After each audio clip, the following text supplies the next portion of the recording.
Okay, good morning. Welcome to week 7 of remote learning. Okay, this is a video of your teacher model for Monday, May 4th. Okay, believe it or not, this is the 7th week we're doing this, and you are doing a great job. Hang in there. You are going to continue to learn and to do an amazing job. Okay, those of you who have been watching all of the videos, you're doing great, and I can tell when I look at your work and when I look at your tests that you're really working hard on this. Those of you who have been watching the videos and not doing as well, or have not really been watching so many videos, my advice to you right now, watch this video with a pen and a paper, or a pencil, even better, okay? And take notes. Write down the problem. Write down notes on how you would do another problem, just like you would take notes if you were in a classroom. Because this way, when you go onto the packet and start to answer questions, you'll just look at your notes and answer the questions directly from your notes, and it'll be very simple if you really took good notes. Okay, so that's my advice right now. Take good notes while you watch this. Okay, so we discussed a lot of different aspects of connecting a quadratic equation to a graph of a quadratic equation, which is a parabola. We took a factored form equation, connected it to the x-intercepts. We took a standard form equation like this one and connected it to the y-intercept.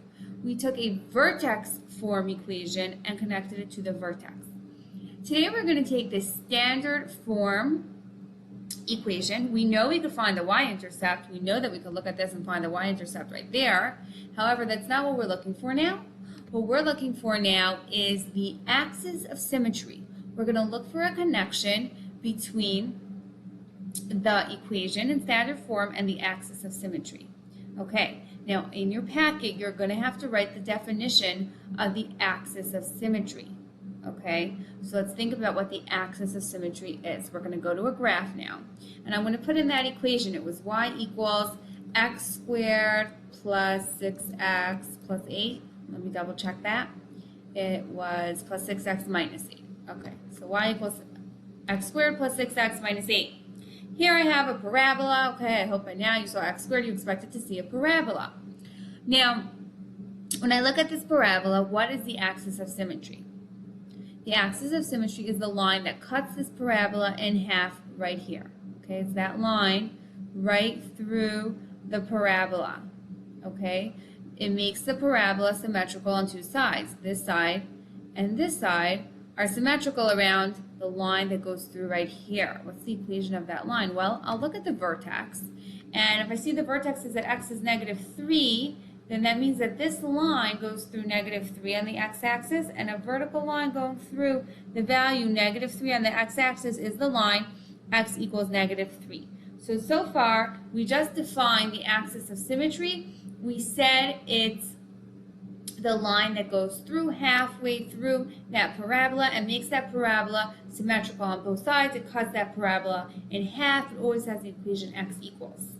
Okay, so now we want to take our standard form equation and connect it to the axis of symmetry. So far I have one equation, x squared plus 6x minus 8, and the axis of symmetry is at -3. Okay, let me try some more. How about x squared plus 10x minus 12? Where's the axis of symmetry here? Well, I got to scroll down a little bit. And right here, I have the vertex at -5. So the axis of symmetry is that x equals -5. Okay. So far I have two equations that have a negative axis of symmetry. Interesting. I wonder if I would switch the signs for my next one, if I would get a positive axis of symmetry. So let me take x squared minus 8x plus 5. What's the axis of symmetry for this one? So that one's going to be green. Well, look, it actually switched over to this side. And now the axis of symmetry is 4. X equals 4. How about if I switch the number in front of x? So 2x squared minus 10x minus 9. Let's see. So this one's purple, so it's right here. And now I got 2.5. I got 2.5. Okay. Are we noticing a connection between this middle term and our axis of symmetry? Let's see. So this one is red, it's -3. This was 6. So that would be about half. This one is 10, and the axis of symmetry was at -5, so about half, okay? This one is -8, and the axis of symmetry, for that one, that was green, okay, was at 4. So that was about half of -8. Look, when it was positive, we got -3, and then when it was -8, we got +4. So we're seeing some connections. We're seeing it's negative of the half of that middle term, okay? Let's continue on to this one. Did we get negative of half of 10? Well, we got 2.5. So actually, half of 10 would have been 5. So something changed there. Okay. So let's go back and see. We saw some connections. We saw it was like half of 6, but negative of that, okay? So let's remember what the equation of a standard form quadratic equation is. Well, it's y equals ax squared plus bx plus c. So we're seeing a connection between b and the axis of symmetry.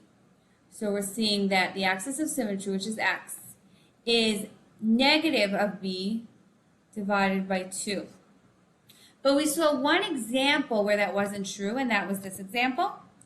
And it would have been -10 divided by 2, so that would have been -5, but actually it was -2.5, it was 2.5, so negative of -10 makes it positive, divided by 2 would have gotten 5, but it was divided by 2 again.